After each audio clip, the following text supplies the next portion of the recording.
What's going on in this town? Hold on. I ain't got no clue, darling.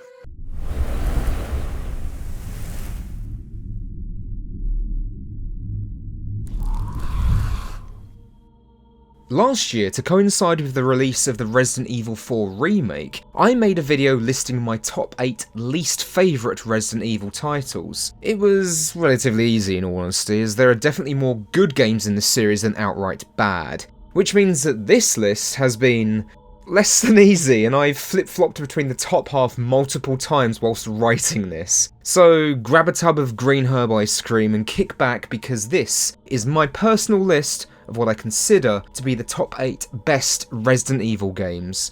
I suppose you could say my favourite Resident Evil games. Oh, and spoilers, Code Veronica is not on this list. Shock, horror, madness. I know it's a favourite within the fanbase, but I've never really liked it all that much, if I'm honest. Maybe I'll go into more depth in a separate video in the future, but it just never really gelled well with me, and I always preferred 2 and 3 on the PlayStation 1. It's got moments, for sure, and it looks nice, being the first entry with full 3D environments, but there's just so many other factors I just didn't really like. It is what it is, and if that's a deal breaker for you, then, well, goodbye. Also, unfortunately some of the footage I captured for this ended up being unusable. I'm not sure what happened or whether it was corrupted or whatnot, because the rest of it is perfectly fine. I don't know, maybe it was my capture card being a dickhead. But enough of that. It's time, once again, to enter the world of survival horror.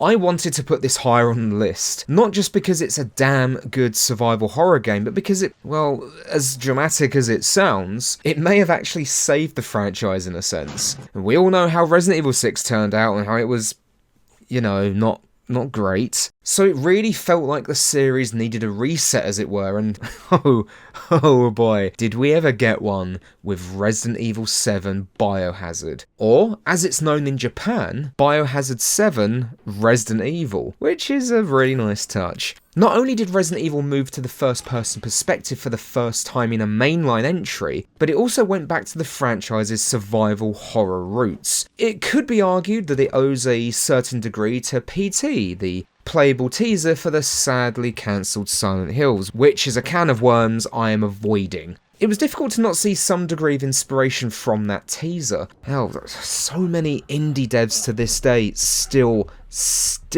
attempt to recreate its atmosphere and horror. While Capcom did take some inspiration from it, Resident Evil 7 is still a great game that retained the atmosphere we grew to love all those years ago in this series, complete with documents and diaries, a decent arsenal of weapons, puzzles to solve, and unlockable items and weapons that would encourage future playthroughs, with the hardest difficulty mixing things up even more by moving certain key items around and then locking some of them within cages. These cages you can only unlock with coins that you'll find during the adventure. It does just enough to mix up the experience, which is something the series has done a very good job with in terms of difficulty settings in recent years. The game still looks absolutely gorgeous too. I think this was the first game to be made in the RE engine, and I love how this game looks. You can almost smell the dank house that the Bakers reside in. And to help more with this little reset, we get an entirely new protagonist to play as in Ethan Winters, and an entire new cast of characters completely new to this series, well, except for someone that turns up later. It really felt like a fresh start, with some nice elements of mystery thrown in, which saw Chris Redfield, whose design just doesn't quite look right, and Blue Umbrella making a late appearance. But narratively, this game essentially stands on its own. There's enough personal to Ethan that it never feels like anyone will be completely lost if they've never played any other game in the series, and that's something I feel the game doesn't get enough credit for. Also, we have a great cast of tragic villains to boot. Well, what the hell? Well, except Lucas, because, well, fuck Lucas. I think, personally, what really holds it back from true greatness, though, are the monsters that we'll be fighting besides the main antagonists. The molded are...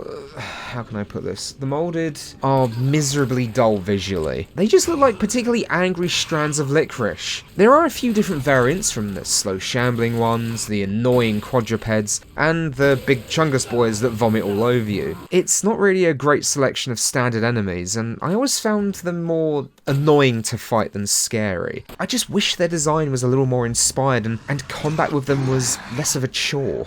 But the rest of the game? Oh, it's good. Well, most of it anyway. It's genuinely frightening in places as well, especially in VR, with one section in particular feeling so immersive that it ended up giving me sweaty palms and I just had to take a time out. It's brilliant stuff. It even reintroduced a crafting mechanic, which hadn't been seen since another game that will be on this list. This mechanic has stuck with the series going forward and has been present in every main entry since, and that includes the remakes. Unfortunately, there are parts of the game that are an absolute slog to get through, and if you've played the game, I'm pretty certain you know which section I mean. At one point you play as Mia Bleeding Winters, and it's all quite boring. The location itself isn't particularly interesting visually either, and it just feels like it's there to pad out the experience. It does give us some context and a little bit of backstory, but once you've already played it through once, it's a pain in the arse to get through again.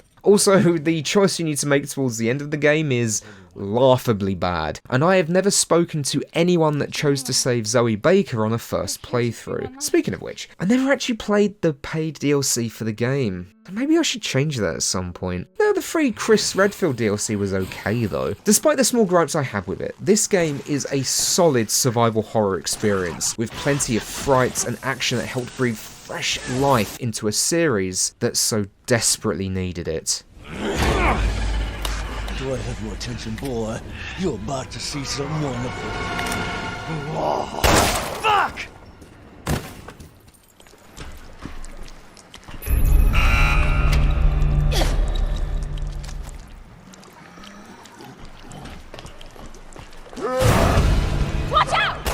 Resident Evil Revelations 2 is not only a solid episodic survival horror game, it's possibly the best cooperative Resident Evil game available at the moment. Yes, even more so than the likes of 5 and Outbreak. I'll explain. With Resident Evil 5 in particular, you are both on equal footing. You can use all the same weapons and mould your playstyle as you see fit. In Outbreak, each character has their own special abilities and quirks, as he is one of the more durable characters that you can choose from. In Revelations 2, nope.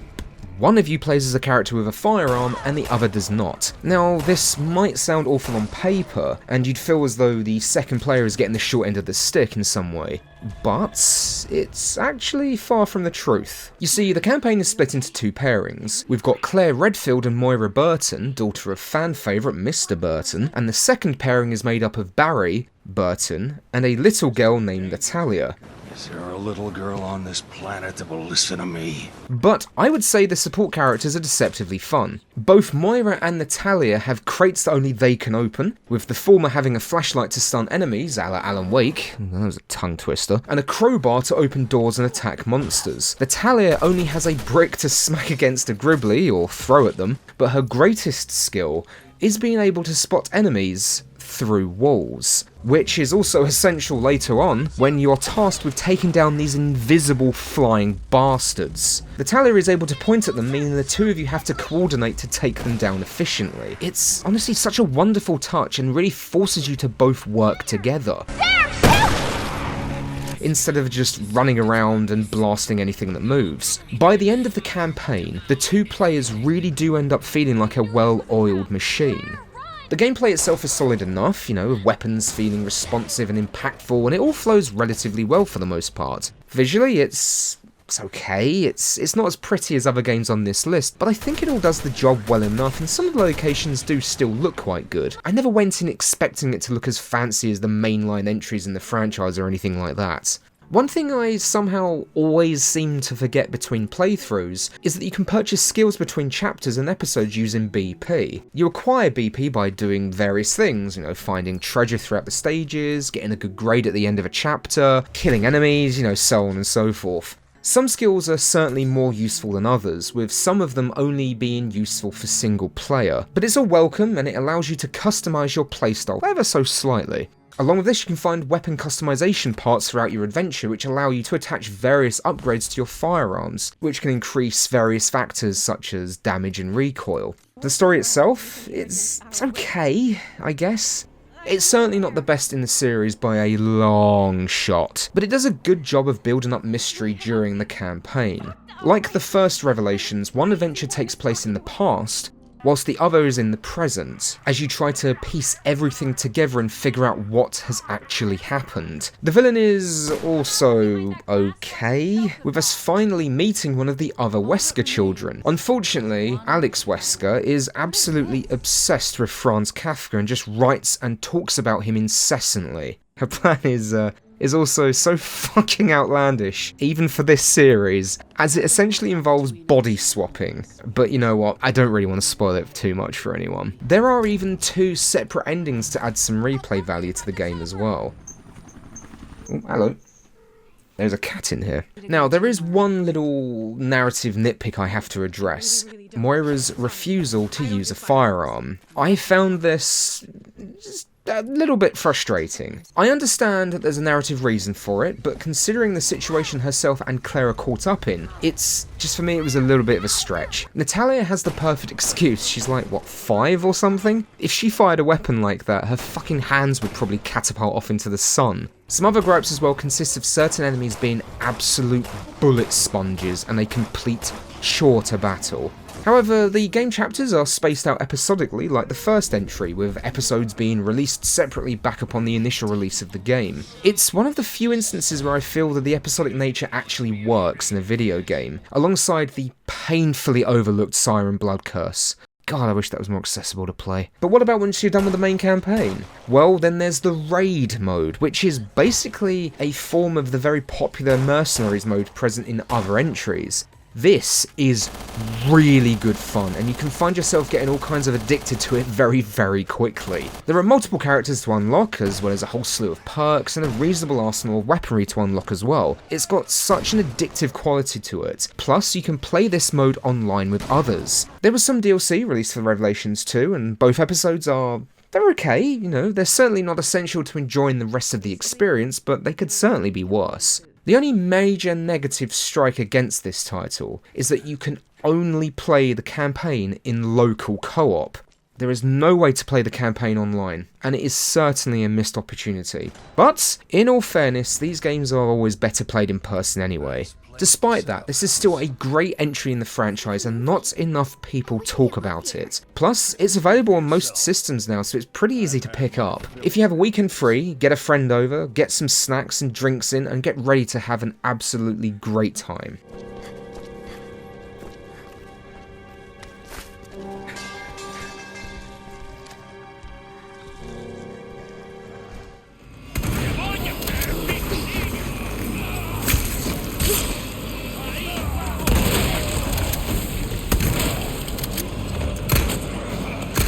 Like Resident Evil 7, I really wanted to put this a little higher on the list, but I just couldn't bring myself to do so. The original Resident Evil 4, fucking hell, that's a lot of rain. The original Resident Evil 4 is held in very high regard for various and valid reasons. So I'm not sure I'm comfortable putting it above the original game since it owes so much to that fantastic experience. There was some hesitation and worries when this was announced, similar to the Resident Evil 2 remake. It all looked great, but what if it just missed the mark ever so slightly? And it's one of the reasons I'm so very, very cautious regarding the Silent Hill 2 remake. It looks nice, you know, exploration looks fun, but that combat is just reminding me of the Callisto Protocol a little bit too much. Thankfully, Resident Evil 4 remake is good. Bloody good. Which was a massive relief after the disappointment that was the Resident Evil 3 remake.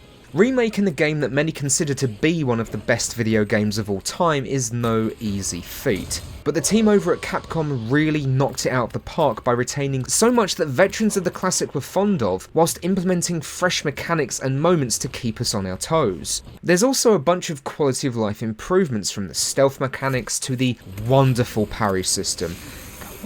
One absolutely genius addition that is. In classic Resident Evil 4, you could slash certain projectiles out of the air with your trusty knife, but pulling off a successful parry in Resident Evil 4 Remake is so so deeply satisfying, particularly when playing the game on the professional difficulty setting. It even has a crafting mechanic that has been in every entry since being reintroduced in Resident Evil 7. But don't misunderstand me, this is still a superb action horror experience and has so many quality of life improvements for an already great framework, and was easily one of the best games of 2023. There are even multiple little side quests that the player can complete as well, from destroying blue emblems to killing particularly tough monsters. All of these net you spinels that can be spent to gain all manner of goods from the merchant. Along with the improved shooting gallery and the keychain rewards, it's all welcome quality of life improvements. Also, the merchant is still just as good as ever. Yeah, I fucking love this guy. Don't get yourself killed now. Unfortunately, there's still a slider puzzle in here, but thankfully this time it is optional and just for treasure. I'm looking at you, Resident Evil 4 Original. The attaché case is back in all its glory, and you can even send unwanted weapons to your storage box, which can be accessed at typewriters, which is honestly great for folks like me that like to collect everything, or when you want to load up a New Game Plus run with different weapons right off the bat. Along with all of this, they expand on some areas as well, whilst also improving upon the supporting cast such as Ada, Ashley, and especially Luis. He has far more screen time in this version, and it's very, very welcome. Oh, and one of the best additions? Do you remember that QTE knife fight with Krauser? Well, now it's a proper boss fight, and because of that parry system, it's a really fun boss fight. This game was already superb, but the addition of the Separate Ways DLC, which is by no means short, makes it one hell of a package. And honestly, you owe it to yourself to play it. But I just hope at some point I can get my hands on the PSVR 2 version because, oh my god, that looks like so much fun. I will say one thing, the remake certainly leans more into the horror aspect than the original did, with many locations dripping with atmosphere. But it still retains that perfect blend of action and horror. There's also the Mercenary mode that returns, and this is, it's okay, it's Mercenaries mode. It does the job if, you know, you like that sort of thing. All in all, it's just an absolute blast to play and has plenty of content to keep completionists busy for a very long time. I've put well over 80 hours into this since it came out, and it'll likely be added to my yearly playthrough along with the original. In a strange way, they almost complement one another. We are truly, truly lucky that we have two Resident Evil 4s, and they are both incredible games. Now, I'm just personally excited to see what they do with the inevitable Resident Evil 5 remake, and how they'll incorporate the cooperative elements. Imagine anything about it. Maybe this game should be higher on the list. Oh god, I just can't decide.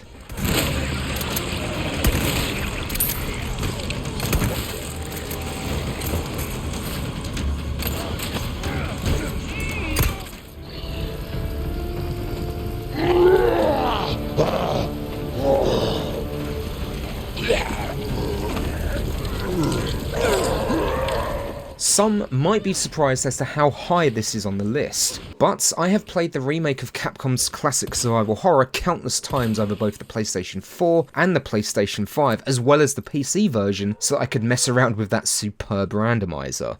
When that trailer dropped, some folks were understandably disappointed we weren't going back to the fixed camera perspective of the original games and the Resident Evil 1 remake. And while that would have been nice, honestly, I'm quite glad they went in this direction, as it gave us a chance to see Raccoon City, the RPD, the sewers, and the lab from a whole new perspective and get a real feeling of scope. Visually, it's absolutely stunning, which shouldn't be a surprise since it was made in the RE engine, and we've already spoken about how gorgeous that engine is. Locations look far more lived in than before, with memorable areas from the original redesigned just enough so that they feel fresh, whilst also retaining familiarity. The RPD itself has never looked so frightening and hostile, and I lost count of how many times I would just stop and look at everything. There's so much detail here. Controls are just what you'd expect from an over-the-shoulder survival horror game, and everything felt like second nature within just a few minutes. Combat is stressful and intense in all of the right ways, with weapons all feeling and sounding just right. I've always loved the defense weapons from the Resident Evil 1 remake, and I was so disappointed we never saw them again. But then they came back for this. It's a welcome return and adds another great element to the experience. And there's that crafting mechanic again as well. But what about all those classic enemies? Well, they're all mostly here. Unfortunately, there's no spiders this time around. Or should I be fortunately? And obviously, I can't forget about Mr. X, who is far more terrifying in this version. One thing I love is that the fact that the zombies themselves actually feel like a genuine threat. Just one of these bastards can take a surprising amount of firepower from the pistol to put down. It's best to go for headshots, and, like in Resident Evil 1 Remake and beyond, you have a small percentile chance to get a critical headshot, with those heads exploding into a satisfying mess, complete with appropriate gooey sound effects as well. I've seen people complaining online, shocker I know, that they're bullet sponges and so on, but I kind of prefer it this way. It makes it far more believable that the city would be quickly overrun with these things, and for the first time since the Crimson Heads, they felt threatening. Every enemy is dangerous, and it helps to make the entire situation feel more hopeless because of it. It really does feel like classic survival horror with a more modernistic twist. The game did receive some minor criticism from fans due to the A and B scenarios, and, well, yeah, I can actually kind of agree. I don't want to go into it too much, but in the original Resident Evil 2, there was an A and B scenario system, with slight changes to the story depending on who you played as first, as well as unique locations and boss fights for the character in the B scenario. But here, that's not really the case at all. There's maybe one unique location for the second run character, but you don't even spend a lot of time there, and all the bosses, bar the very final boss, are exactly the same, with you fighting the same versions of G. The only things different are the unique fights that Leon and Claire have, but this is the same regardless of which run you're playing through. It was the one thing I was disappointed with back when it was released. However, it's a testament as to how superb the rest of the game is that despite those issues, I quickly forgave the game since it's so very good. Just like the Resident Evil 4 remake, support characters are mostly fleshed out. Even Chief Irons is somehow made into even more of a reprehensible fucking scumbag. Unfortunately, Ben gets the short end of the stick. He appears, and then immediately dies. However, to its credit though, it is a spectacular death. The short moment we have with Kendo is also really good and painfully tragic. Thankfully, the main cast are all done justice as well, and I actually really liked all of their redesigns, Leon and Claire's in particular. It wouldn't be a survival horror without post-game unlocks though. In terms of unlocks, you've got an unlimited Samurai Edge, and an MP5 available to mess around with. Plus there's unlockable minigames in Hunk and Tofu, and my god are they difficult. I somehow have managed to beat the Hunk mode twice now, but I've never been able to get Tofu to safety. There was some free DLC that dropped for the game that allowed you to play as Kendo, the mayor's daughter, another Umbrella operative, and the sheriff scene at the very beginning of the game. These are... it's okay, I guess. That's the best word for it, it's just okay. I played them once and honestly that was enough for me. They're a fun diversion and I can see why others would enjoy them, but I much prefer the base game. But I can't complain, it was free after all. Oh, and something I just realised. I completely forgot about this. I forgot to mention the model viewer in the Resident Evil 4 remake. Sorry, I'll just do it here. As you play the game and complete challenges, you unlock models from the game. These can range from characters, weapons, monsters and bosses. It really allows you to appreciate the detail on every model and how grotesque some of these creatures are. There's certain details that you would not be able to spot without this model viewer. But if you're wondering why this is higher than the Resident Evil 4 remake, it's quite simple. The differences in terms of perspective and combat just helps it stand out on its own. Sure, both use a framework from their respective originals, and while the scenario system isn't anywhere as good as the original, there's still good replay value here. Plus the hardcore difficulty mode is a wonderful challenge and I had an absolute blast finishing the game by the skin of my teeth. I've put a lot of hours into this game, and I'll likely continue to do so as the years go on. Resident Evil 2 Remake is not only a visually gorgeous title, but it's one of the better remakes I've ever personally played. It controls well, combat is fun and tense, it recreates certain areas perfectly and allowed me to traverse locations from one of my all-time favourite games in a completely new perspective. It's a fantastic game with tons of replay value and a must-own for fans of the genre.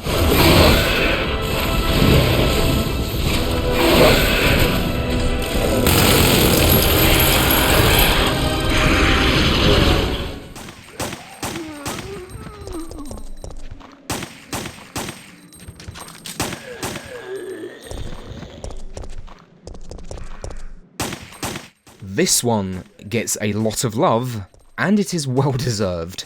Resident Evil 3 Nemesis is another brilliant entry in the series. Also, for the first time on this list, we'll be looking at one of the classic playing Resident Evil titles. We're going back to fixed camera angles and pre-rendered backgrounds. Oh, one thing I need to point out very quickly. I was using the SourceNext version of this game using the HD texture pack that fans have made, as it was way easier for me to capture footage this way. Unfortunately, there was a strange texture issue that only seemed to affect Carlos when he's holding the assault rifle. I couldn't find a good workaround, and it probably won't bug 80% of you, but it drove me absolutely mad. But I was already a large way through recording before I noticed it. Anyway, when playing Resident Evil 2, I remember wishing we got to explore the devastation in Raccoon City some more, far more than we did. Despite it being so prevalent in my mind, you only really find yourself on the streets for the opening minutes of that game. But in Resident Evil 3, the majority of this is spent on those very streets, with lots of side paths, alleyways, and buildings you'll need to traverse. I know some people prefer the setups of Resident Evil 1 and Resident Evil 2, with the mansion and police station kind of serving as one larger location, or like a hub almost. And while there are locations like that in Resident Evil 3, such as the clock tower, the hospital and the disposal plant, you're never in those locations for very long. What this does is really enhance the more frenetic energy this sequel is going for. But let's be honest, despite all the good in the game, there is only one thing in particular we all remember: the Nemesis. What a game changer this guy was back in the day. If you've only ever played the more recent titles, it might be difficult to explain what a big deal this guy was. I'll try anyway. In classic Resident Evil, when you encountered a bunch of monsters in a room, you could either turn around and exit, or try to run past and enter the adjacent room. You were then safe, unless you obviously re-entered that room. This allowed you to re-evaluate the situation, return with a better weapon, or just avoid that room at all costs. Resident Evil 3 certainly starts like that, and enemies won't follow you through doors, just the same as usual. But then, suddenly, you get to the police station, and this happens. And from here, he could potentially turn up at any time. It really made that first playthrough incredibly nerve-wracking in all the right ways. And then there's a little bit of RNG with his appearances as well. Sure, there are a lot of scripted moments, but others, not so much. It really helps make each playthrough feel slightly unique. The thing is, you might want to run away from him, and that's absolutely valid. But if you drop him, you'll gain various items such as weapon parts and 3 packs of first aid sprays, which really enhances this feeling of risk and reward. It's a great idea and it helped freshen up the gameplay. While the game is technically just one campaign, there's no A and B scenarios such as Resident Evil 2 or even a character selection like Resident Evil 1, there are branching paths here that alter some of the events in the game, from changing how you enter certain areas, where you encounter some characters, and so on and so forth. It was so much fun as a teenager taking notes of these decisions you have to make and then making the opposite decision during the second playthrough, and then mixing them all around for future sessions. These decisions take place at set moments in the game, usually when being faced with the Nemesis, for example. To add to the variety even more, there are small random events that you can also encounter, such as hordes of zombies bursting through a doorway, and NPCs that will be running around the city and, unfortunately, meeting a grisly end. All of this adds so much replay value to an already damn good game. Jill moves and fires much, much faster than in previous games as well. You can also freely ascend or descend staircases and steps on a whim. Plus, there's the addition of the dodge mechanic. The dodge mechanic is a great idea on paper, but it can be a little finicky to pull off. I used to be very, very skillful at it back in the day, but, well, as you can probably see, I'm certainly not anymore. Although I still managed to activate it a couple of times. It's also the first entry that introduces the ammo creation tool. However, here, the more you make ammo in Resident Evil 3, the better you become at it over time, and eventually you can make improved handgun and shotgun ammunition. All of this makes Resident Evil 3 the fastest and most action-packed entry in the original trilogy. Admittedly, at times, this does make it feel more action horror than survival, but that's hardly a negative as it helps it stand out amongst the games that came before it. Honestly, I think that's why I was disappointed with the gameplay present in Code Veronica. Everything just felt so good in Nemesis, that the more traditional and clunkier controls in Code Veronica felt like a massive step back to me. Taking all of this into consideration makes the remake of this entry all the more painful for me. It's not a terrible game, and there's still enjoyment to be had, but I still found it immensely disappointing, which is a feeling that is only strengthened having played the original game again for this video. This was also the first title to contain the Mercenaries mode that is still going strongly in the series to this day, with Carlos, Mikhail and Nikolai as playable characters. It's a fun minigame full of its own challenges as well, with you accumulating points that can be spent on special weapons and an unlimited ammo crate, all of which are then usable in the main campaign. I have such fond memories of playing this back in the day with my friend and playing it throughout the weekend and screaming in panic when Jill Stalker would suddenly appear. So many great memories. Resident Evil 3 Nemesis is easily one of the best survival horror titles on the PlayStation 1, but more importantly, it was a great send-off for the series on that console generation. But now, it's time for the top 3. You want stars? I'll give you stars.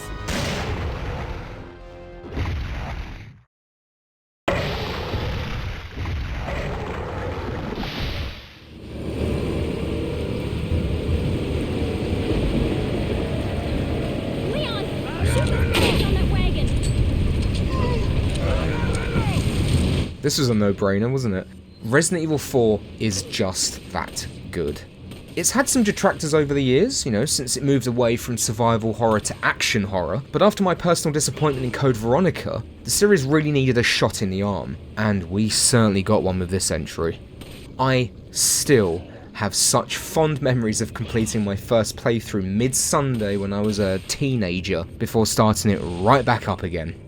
I knew early on that this game was special. It gave me the same feeling I had with other titles like Resident Evil 2, Metal Gear Solid and Metal Gear Solid 2. Those games where almost the second you start, you're focused on nothing but the game. You don't want to put it down and you don't want to stop playing, and yet you don't want to complete it too quickly either. You want the experience to last longer. It's such a sticky predicament to be in. This project actually originally started out as more of a psychological horror with a fixed camera perspective, with Leon being infected with a new virus and hallucinating various things. It looked promising, but I'm actually glad we got this game instead, since it gave the series a bit of a refresh. This version we got was not only an ambitious project, but also a risky one too. You have to remember, until this point, we'd only had fixed camera perspectives, or what some consider the classic perspective for survival horror, with the only exception being Gun Survivor and Gaiden on the Game Boy. But with the main series, they'd not veered from this at all. The thing is, it still retained just enough so that it felt like Resident Evil. We still had tank controls, for the most part. You couldn't move whilst aiming, and you still had item management. Sure, key items now took up no space, with puzzles being simplified. Still had a fucking slider puzzle though, didn't it? But weapons, ammo and healing items all took up a specific amount of space, and it almost became a minigame in of itself just to organise all of these things. Having the HUD on the screens felt so alien to me for a Resident Evil title, but it just works here. It's not garish, and it doesn't take up too much real estate, so it does the job, giving you all the information that you need. But what about the gameplay itself? What about that change? That's surely changed quite a lot, hasn't it? Well, yes. And, my god. It is still so bloody satisfying. Every single thing has weight behind it. Every weapon has a distinct look, feel and sound to it as well, and no one loadout or playstyle is quote-unquote wrong. And that's not even taking into consideration the unlockable weapons as well. It's so much fun mixing and matching or purposely moving away from your preferences. On top of the multitude of weapons to use, they all have their own stats, and most of them have a final upgrade that pushes them beyond their limits as well. And finding out what they all do is so much fun. Oh, and if I can go on a brief tangent about one of the weapons, I've never understood the hatred the TMP gets to this day. Does it do a lot of damage? No, but that's not the point of it. It's for crowd control and perfect for stun-locking enemies. It's horribly underappreciated.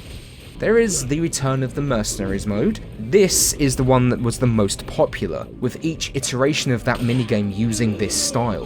The plot is easily one of the cheesiest in the franchise. It involves Leon S. Kennedy, now a member of this secret service, sent to unspecified European country to save the president's daughter from an evil cult hell-bent on world domination. It is wonderfully schlocky, and if anything, Leon seems to be in on the joke, throwing out witty one-liners and flippant remarks. I've sent my right hand to dispose of you. Your right hand comes off? If anything, he does seem a bit jaded at times, almost like his humour is a mask, but I might be reading too much into it. And of course, who could forget about the melee attacks and the contextual moments? In particular, suplexing cultists? But what's more satisfying than that, I hear you ask? Well, how about when... I don't know, when you suplex them and their heads explode? Not to mention the random chances of popping heads with only a pistol, quickly switching to a different weapon for the right situation, throwing a flash grenade to kill multiple Las Plagas at once. It is all so exhilarating and outright fundamentally fun, with everything fine-tuned to perfection. And what about the music? I only mentioned the music. It perfectly complements the action on screen and helps the game keep that frenetic energy. Every title bar Resident Evil 7 seems to have taken certain aspects in one way or another from Resident Evil 4. Not only is it one of the best games in the entire franchise, but it was hugely influential on the gaming industry as a whole. For me, it was one of the first times I'd played a third-person game from solely an over-the-shoulder perspective, and this perspective is now commonplace. It's often joked that Resident Evil 4 has been released on everything from microwaves to fridges, but there's a good reason for that. It has been ported to any and all systems that are capable of handling it, and for good reason. It is still, to this day, a fantastic game, and arguably one of the best video games ever made. And the fact that it's 20 years old next year is deeply upsetting to me. Time is moving ever quicker, and I very much dislike it. Sure, it is very easy to argue that mechanically, visually, and at a technical level, the original was vastly inferior to the remake, I suppose, but this version is almost 20 years old, and it is still incredibly fun to play, and also very difficult to put down once you start. That right there is a testament to the brilliance of Resident Evil 4, and why it is rightly regarded as one of the greatest video games ever made. I haven't even touched on the rest of the additional content that the game has. The original GameCube version had Assignment Ada, which was okay, but it was non-canonical. It was a fun little diversion. For subsequent re-releases, we got Separate Ways, which acted as a mini-campaign showing what Ada was up to during the main campaign. It's a fun addition, and was further expanded in the remake's DLC, which is superb. It is a fun companion piece, plus we get more of Wesker as well. Now, I have to touch on one quibble a lot of people have, and those quibbles are the amount of QuickTime events, and yeah, I get it, there's a lot of them, but I don't feel they really get in the way of the overall experience, and most of them are pretty fair in terms of timing. It's just a product of the time. It's nowhere near as bad as the QTEs in Resident Evil 5. Have fun doing that in co-op. The other complaint often raised involves Ashley being annoying, and yeah, I guess she can be. What's going on?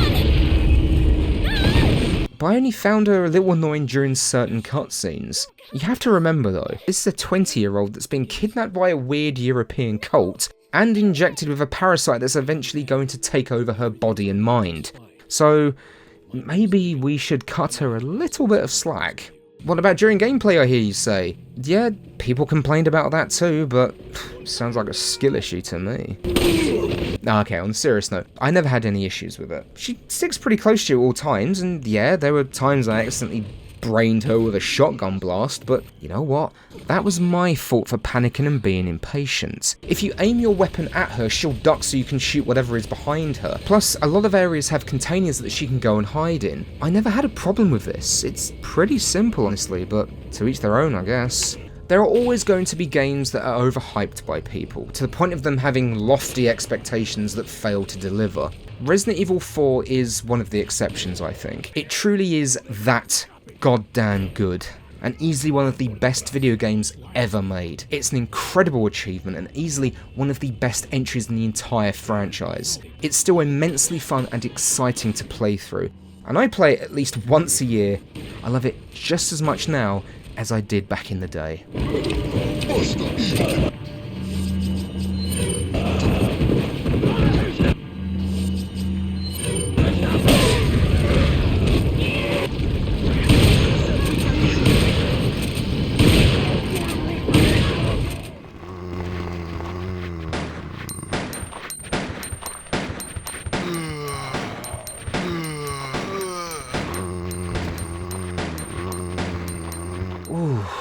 God, where even begin with this? It nearly took the top spot. I'd like to preface this by stating that the footage you're seeing, like Resident Evil 3, is a Source Next version, complete with the fan-made HD texture pack. It looks mostly good, but there's a few wobbly bits that was solely my fault for being a pelican, not checking certain options. Whoops. Doesn't ruin the experience or anything, and it makes it very accessible to play on the PC. Anyway, I remember the first time I laid eyes on this. I remember it so very, very well. I was in town looking around a gaming store. I look up and there's the demo of Resident Evil 2 being played on the largest screen. And I was instantly captivated by how it looked, as I saw Leon running through the fire-ridden streets of Raccoon City, and I had to know what it was, and I had to play it. I had to be dragged away. I was just staring at it. The original game was a hit upon its release, and Capcom immediately began working on a sequel, with the original version being scrapped and recreated from the ground up, with the scrapped version being dubbed 1.5 by fans. Some music, locations, and character models made the cut. When you look at them side by side, there's a big difference. But honestly, that is a story and potentially a video for another time. I'm personally glad, because what we got is one of the all-time greats of the genre. I believe, with no hyperbole, that Resident Evil 2 might be one of the most tightly crafted and paced games of all time, let alone just in the survival horror genre. I have played a lot of survival horror games throughout the years, and some of the more average entries in the genre struggle with this, to the point where you spend most of the time just wandering around trying to interact with everything and anything, hoping that you'll just get lucky and find something you missed. With Resident Evil 2, that is just never a problem. It's certainly something you can praise the series for in general, but here, my word, it's borderline perfect. It never feels like the game is holding your hand or being unfair. It never feels like any moment is outright cheap, and if anything, it makes it feel as though you failed by going into an unknown situation unprepared. It is so good. It's certainly easier than the original Resident Evil as well, but I don't see that as a bad thing. It just shows that the team had learnt from the original to make an experience that's overall just all around more fun. The stakes are certainly higher than its predecessor. This time, you're stuck right in the middle of a citywide pandemic, with the streets full of the undead and other creatures created by the Umbrella Corporation. Leon and Claire meet by sheer luck and head towards the police station, hoping that there's some survivors that have managed to stay safe there. But, unfortunately, the RPD seems to have fallen, and only a few have managed to stave off joining the ranks of the undead. For now.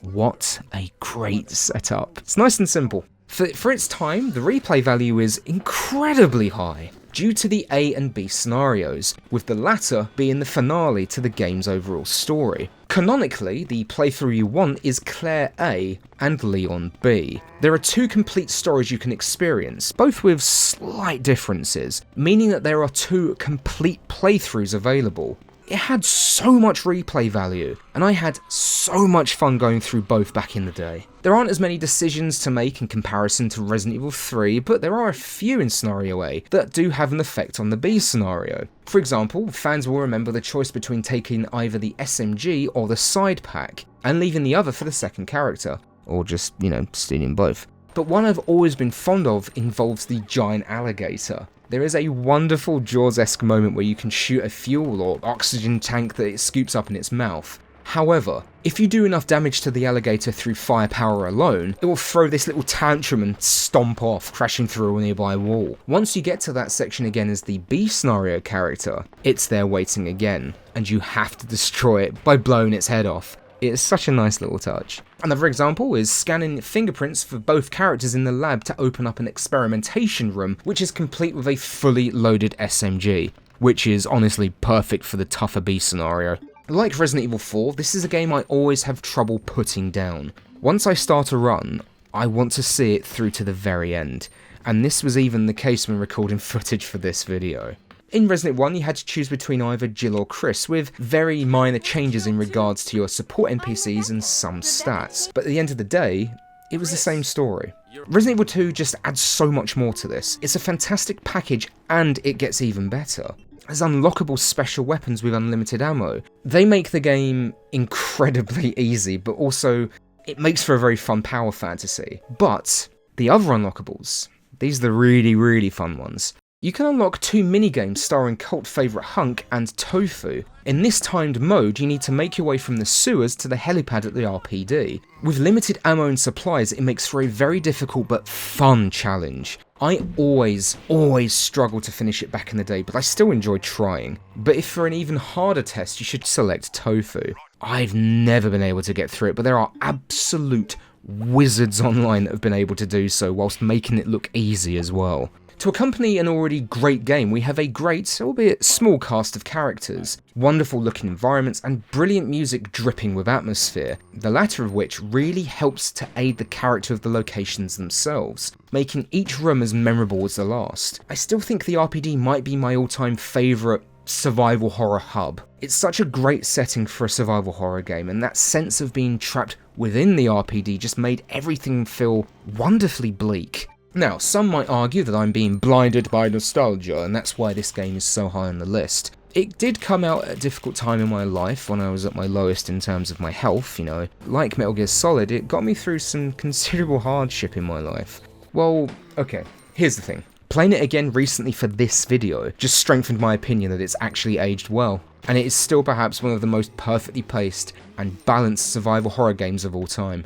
Nothing here feels unfair or really like a beginner's trap, if you ignore the 4th Survivor minigames. It is absolutely outstanding, and when something is this old, and is still genuinely fun to play, how can that just be nostalgia? Resident Evil 2 is not only in the top 3 of the series, it's also one of the best survival horror games ever made. And for many, it was the introduction to the entire survival horror genre, myself included. Resident Evil 1 came first, but for me, Resident Evil 2 is when it really got good. Gameplay is smooth and responsive despite the tank controls. The item placement is borderline perfect, without the game feeling as though it's holding your hand. It's one of the finest crafted games of that generation and a must-play for anyone that even slightly likes this genre. This game is one of my favourite games of all time, and it holds a truly special place in my heart. I will never tire of this, and I cannot wait to play it again already.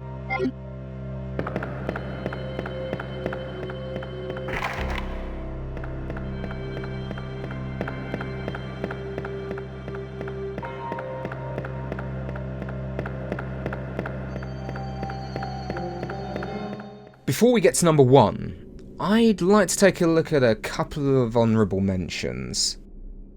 I really wanted to put this on the main list itself, I really did. But while it might be one of the best cooperative Resident Evil experiences, it's something I was only able to play via emulation, and while the fan servers are incredible in terms of them existing at all, there are often moments of severe lag. Despite that, when I played these back during the pandemic with Garlips and Axton 10_61, we had an absolute blast despite those latency issues. I would have loved to have played this online back in the day. Loved to, and I'm hoping that Capcom finally listens to the fans borderline begging for it to be re-released. They're not even asking for it to be remade in the style of the recent series. Just port it to modern systems and people would be happy. I think anyway, you never know with people. But until then, we've got those wonderful fan servers. I'll put some links in the description to help folks get started, because you should absolutely check it out. Classic Resident Evil, but in co-op. What's not to like? Getting it all working is worth the trouble.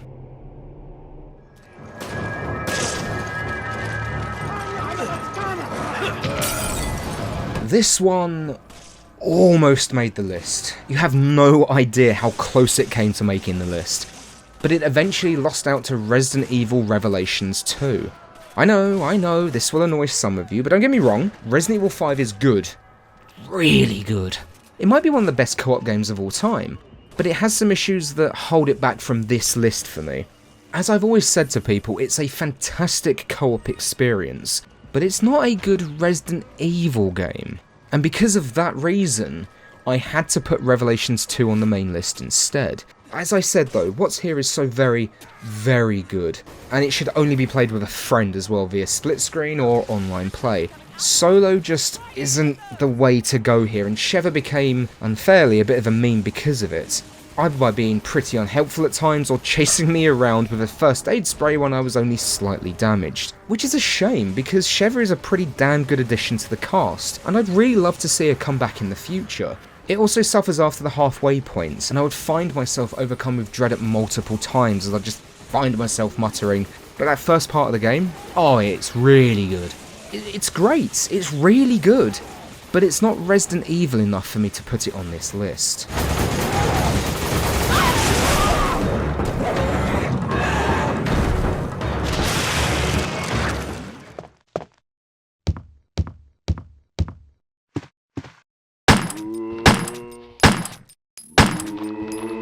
Now, this is going to be the controversial one, isn't it? Why wasn't this on the main list? Well, I've never been overly fond of the original Resident Evil game. As you've just seen, Resident Evil 2 was the first game in the series I ever played, and because of that it holds a special place in my heart. So when I did play it, I didn't enjoy it as much as I might have done otherwise. I've often theorised that I was just spoiled by how tight everything was in Resident Evil 2. Let's be honest, Resident Evil 2 is far and away easier than the first entry as well.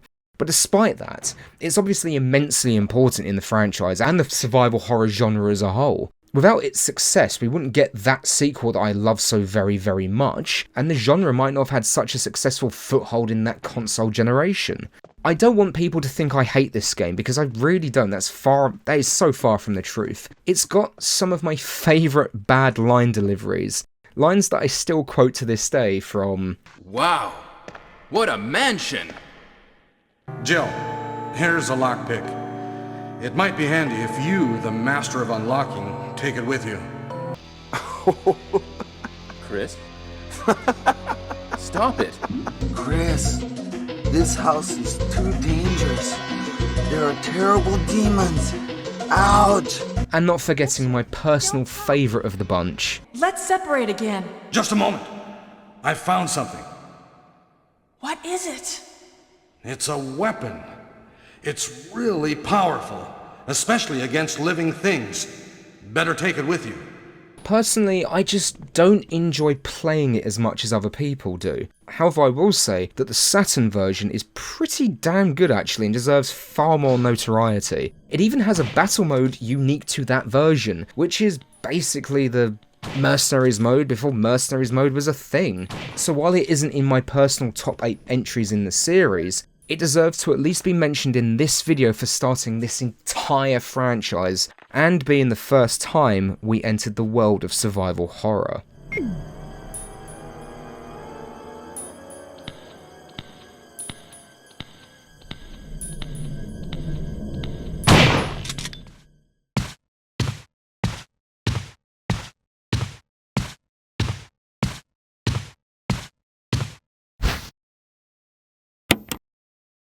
I was as surprised as myself when I didn't put the original Resident Evil 2 in the top spot, especially considering how I've just spoken at length as to what that game means to me on a personal level, as well as being a fantastic game in its own right.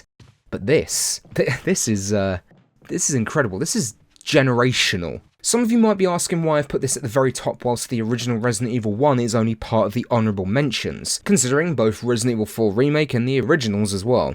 And that is certainly a fair question. I said that the Resident Evil 4 remake couldn't exist without the framework that came from the 2005 version, and you could certainly argue the same here. The plot is mostly the same, the mansion layout is mostly the same, bar some much welcome additions. The pacing and script owe a lot to that first entry in the franchise. It's true, it's absolutely true. No. But personally, I think that this version is better in every single way. While both versions of Resident Evil 4 and Resident Evil 2, for example, I think complement each other rather well, Resident Evil 1 Remake is superior in every single aspect.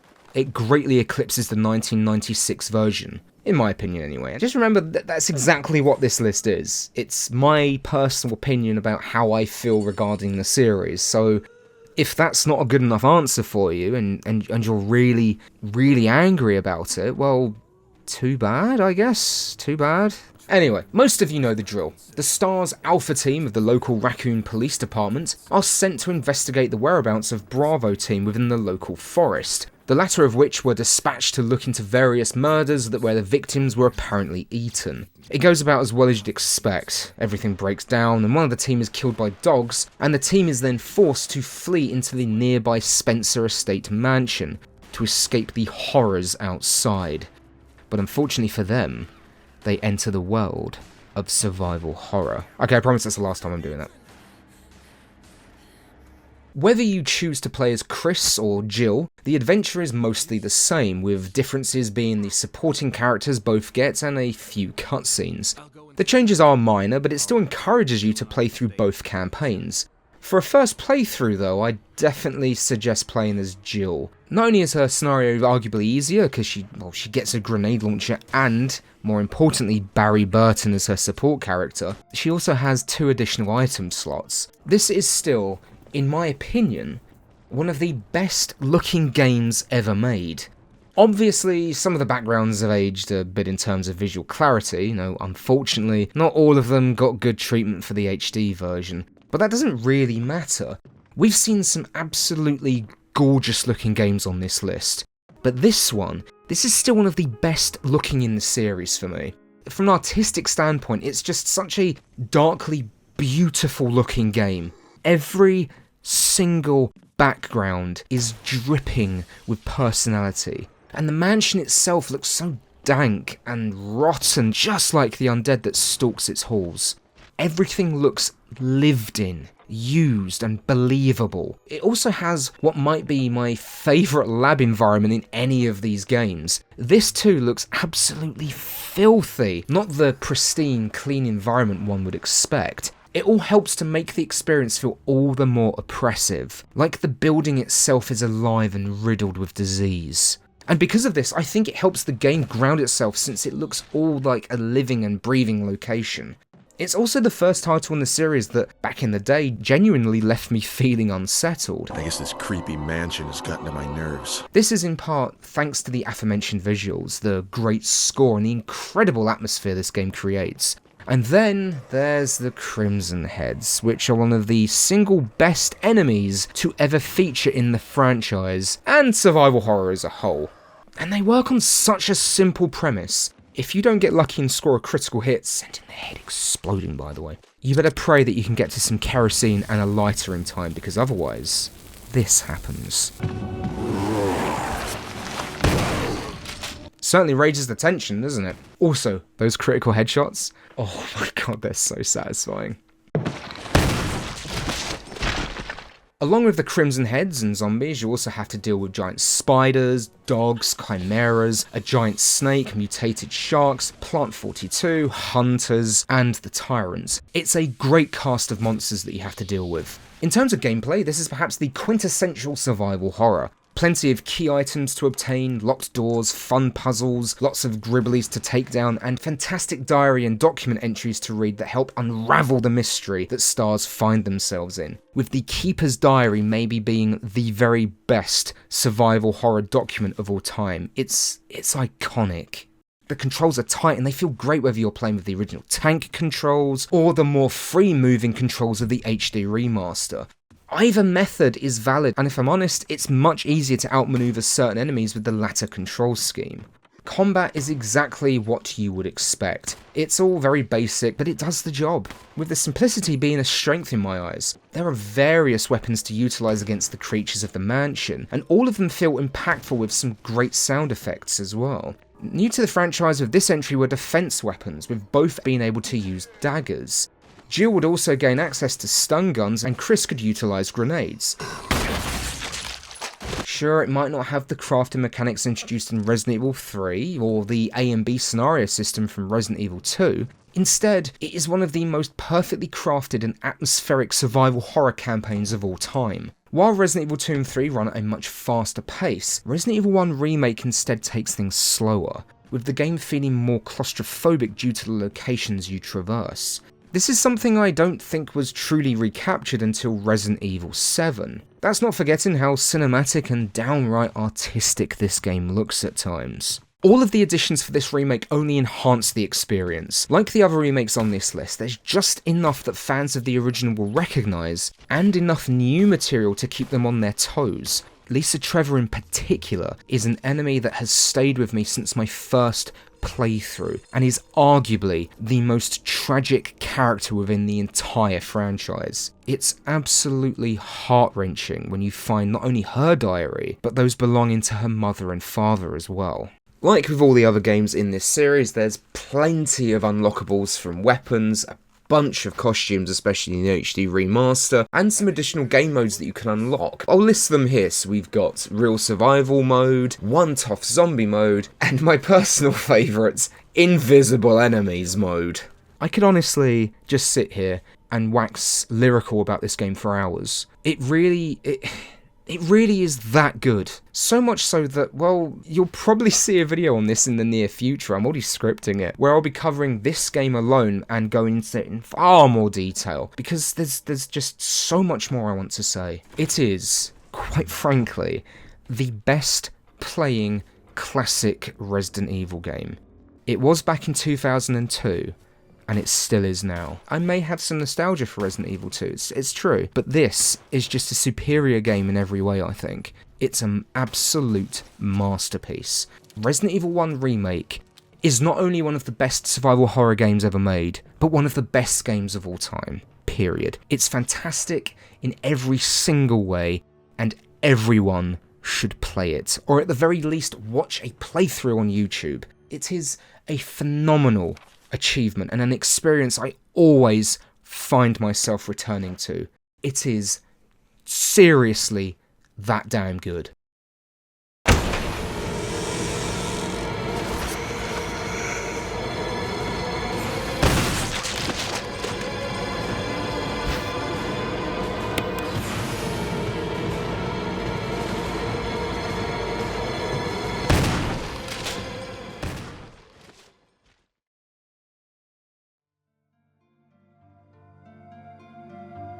And that's it for this list. Thank you very much for watching. I'm sorry it took so long to come out. I scripted it, I recorded it, I started editing it, and I didn't like how the video was structured. It felt too much like every entry was a mini review, which might have been okay for people, but it just went on for too long, so I had to rewrite everything, re-record all of this audio, and then re-edit it all as well. It also took a long time to capture footage for all these games, because some of them, in particular, Resident Evil 4 and Resident Evil 4 Remake, are not short games, and I only had so much time on a day to actually record them, so sorry it's taken so long.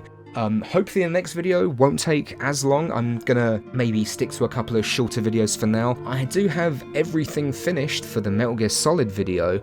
I just need to record the audio effects, all the gameplay and everything I need for it, but that's gonna take a really fucking long time to put together. It's probably going to be well over an hour, so there's a couple other games that I want to cover, you know, very short videos that can like tide me over in the meantime, so you know I can work on that whilst also working on those, get those uploaded. So there's some content on the channel as well, so there's going to be more stuff coming. It's just been really hectic.